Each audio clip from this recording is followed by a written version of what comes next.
Bonjour, je m'appelle Héloïse Haas, je suis historienne spécialiste de la Bohême médiévale et c'est mon intérêt pour cette région qui m'a amenée au CEFRES. J'ai été accueillie dans un premier temps en 2008-2009 en tant que doctorante et ce fut décisif dans mon parcours parce que ça me permettait enfin de me consacrer seulement à la thèse. Jusque-là, j'étais enseignante en même temps. Le CEFRES, donc, c'est aussi ma première expérience dans un centre de recherche avec toutes les discussions stimulantes que cela signifiait. Les gens venaient en effet d'horizons très variés, de la socio, de l'histoire plus contemporaine, de la philo, des sciences politiques, etc. Et donc ça m'a amené d'une part à communiquer différemment sur mon sujet, à poser des questions différentes aussi, donc un enrichissement très important. Et ça a renforcé mon goût aussi pour la pluridisciplinarité, qui est aujourd'hui essentielle dans mon travail, puisque je construis mes objets de recherche parallèlement à l'histoire, avec la sociologie, l'anthropologie, pour citer les disciplines les plus importantes. Le CEFRES, c'était aussi l'occasion de rencontrer des chercheurs et des enseignants tchèques, naturellement, vu l'inscription géographique du centre, mais également des Français qui étaient invités à participer à des événements à Prague. Et ça, c'est quelque chose de très important parce que très souvent, pour les doctorants qui font leur recherche en dehors de France, c'est très difficile de garder des liens avec les institutions françaises. Et moi, j'ai pas du tout eu ce problème. Au contraire, j'ai considérablement renforcé mon réseau. Et je pense que j'ai rencontré des gens que je n'aurais pas rencontrés si j'étais restée en France. Et le CEFRES, c'est aussi ma première expérience en tant que postdoctorante.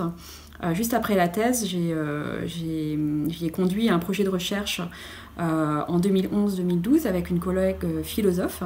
Le projet s'appelait Corporéité et politique entre philosophie et histoire médiévale. Et ça a été mes premières responsabilités en tant que chercheuse, puisque j'y ai organisé avec ma collègue 3 journées d'études. Donc c'était quelque chose d'assez fondateur.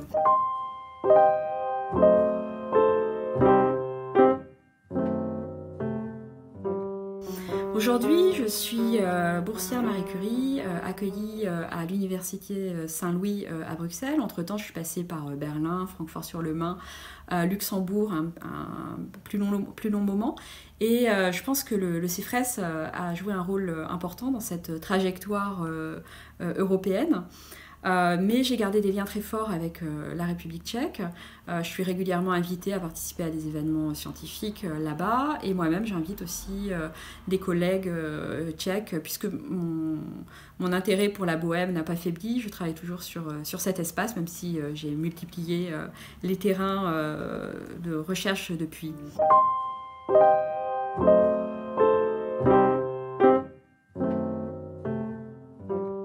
Alors pour garder une image du CEFRES, pour moi c'est le monastère aux Slaves, ou couvent Emmaüs, qui se situe sur les bords de la Vltava. J'ai connu les sites successifs du CEFRES, mais c'est celui-ci qui reste le plus marquant pour moi. En tant que médiéviste, c'était quelque chose de très fort de passer par le cloître du XIVe siècle, très bien conservé, contrairement au reste du bâtiment qui a été endommagé pendant la Deuxième Guerre mondiale. Et donc tous les jours de passer, de voir ces fresques magnifiques du XIVe siècle être souvent seule en plus dans ce lieu puisqu'il n'y avait pas beaucoup de touristes qui le connaissaient.